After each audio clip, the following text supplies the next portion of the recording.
Yung post nga ni na yun, buko man na para sa kiya yun, nag-assume lang siya na siya yatarman ko maski buko man. Ay, baga pa nag-post ka pa ninyon.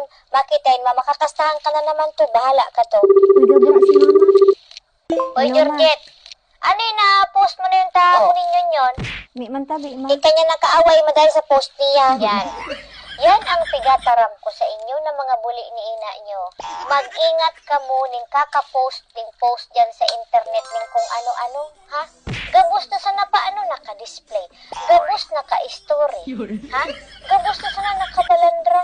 Ikaw, Georgette, maski pagsabray ning arikdikon mong kalson, naka-story, nabagahon na mo ikaw ang naglaba. Uli ni ina mo, ha?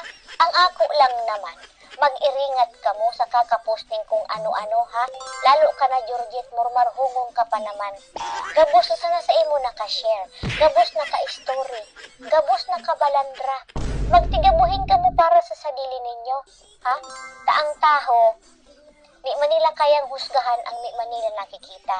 Naintindihan mo? Happiness, peace, growth, love, ha?